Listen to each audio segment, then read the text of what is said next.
O vegetariano não come nada de origem animal. O vegano vai além, boicotando o que considera qualquer tipo de exploração animal. Não usa roupas de pele, couro, rejeita produtos testados em animais, não frequenta rodeios, não pesca. A lista de pessoas famosas adeptas de tal prática é bem grande. Brad Pitt, Paul McCartney, Ariana Grande. Eles são os mesmos que são contra o uso de animais em testes para a descoberta de remédios que poderão salvar inúmeras e inúmeras vidas, inúmeros seres humanos. Mas eles acreditam que podem matar um bebê no ventre para salvar a sua carreira. Toda ação está sempre baseada em alguma ideia. No período pré-socrático, por exemplo, alguns filósofos eles não seguiam um veganismo radical como nós vemos hoje, mas eles se recusavam a ingerir alguns alimentos. Os pitagóricos, por exemplo, abstinham-se de peixes e de aves. E por que eles faziam isso? Eles acreditavam que o homem possui ciclos de 3.000 anos de vida aqui na Terra.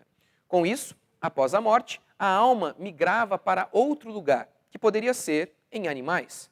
E os veganos modernos? Qual a base filosófica sobre a qual se assenta os seus argumentos? A ideia de que somos iguais.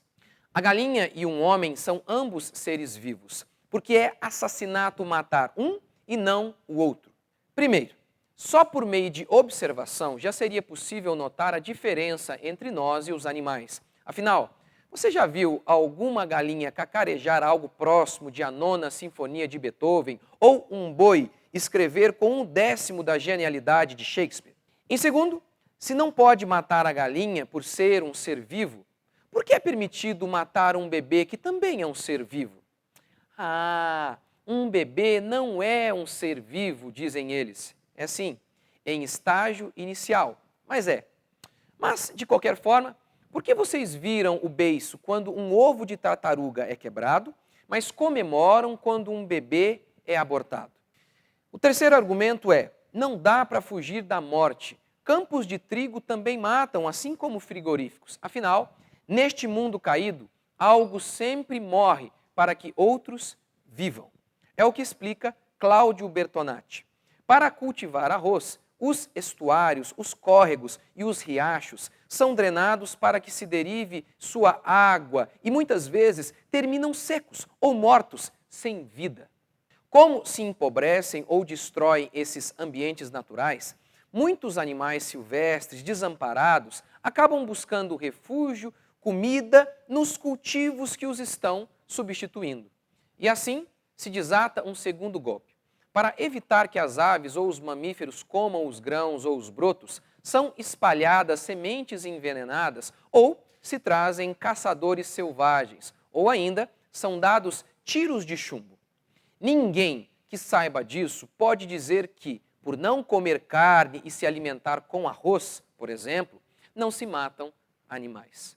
Cláudio ainda propõe um desafio. Visitem um campo de produção agrícola e um campo de produção pecuária e notem uma incrível semelhança. Não há diversidade de forma de vida ali. O veganismo também é muito associado à luta contra o capitalismo. É muito comum ver veganos dizendo que não dá para ser vegano sem repudiar o livre mercado, o capitalismo, por verem no livre mercado um agente opressor que fomenta o consumo. A luta de classes que já foi entre burgueses e operários, agora é transferida para homem e mulher, branco e negro e também passa a ser entre homem e animal. É o seguinte: o socialismo está sempre perdendo suas guerras, mas ele renasce das cinzas, utilizando-se do discurso opressor e oprimido sempre para recrutar novos soldados. O sonho desse povo é que acabássemos com o mercado e aplicássemos o que Mahatma Gandhi, o grande líder indiano, tentou fazer na Índia, uma economia local livre da influência do mercado externo. Numa carta a Tolstói, Gandhi explicou o seu objetivo.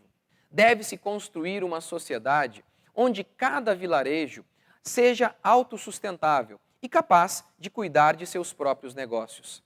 Kevin D. Williamson resumiu o pensamento do líder indiano, explicando que Gandhi refutou o comércio, os investimentos, a tecnologia, criando uma cultura moral e política que deixou seu povo sujeito ao empobrecimento.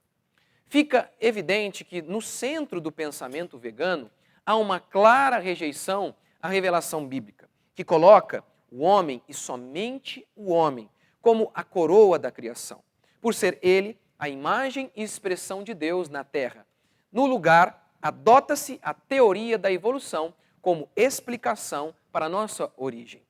Por meio de seleção natural aleatória, durante bilhões de anos, nós teríamos evoluído de outros animais, nossos parentes, diferenciando-nos deles por sermos racionais, enquanto que eles, os animais, são irracionais. Mas no fim, somos todos bichos, todos animais.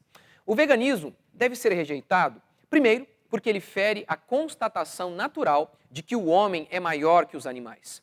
Em segundo, porque é hipócrita ao falar de igualdade para preservar uma galinha no mesmo instante em que pede a morte de bebês. Em terceiro, por ser ensino de demônios, assim como Paulo afirma. Ora, o Espírito afirma expressamente que nos últimos tempos alguns apostatarão da fé, por obedecerem a espíritos enganadores e a ensinos de demônios. E o que esses demônios ensinam? Exigem abstinência de alimentos que Deus criou para serem recebidos com ações de graças pelos fiéis e por quantos conhecem plenamente a verdade. 1 Timóteo 4. Em quarto lugar, o veganismo deve ser rejeitado pela contradição, já que para se produzir arroz também há morte. E por fim, o veganismo deve ser rejeitado por sua identificação com o socialismo, aquela ideologia que deixou um rastro de miséria por onde passou, matando milhões de pessoas de fome no século passado ao eliminar o livre mercado. Na realidade, um bom jeito de tornar um mundo vegano, na marra, é tornar a economia totalmente socialista. Pois quando isso acontece, não tem nada para comer, a não ser barro.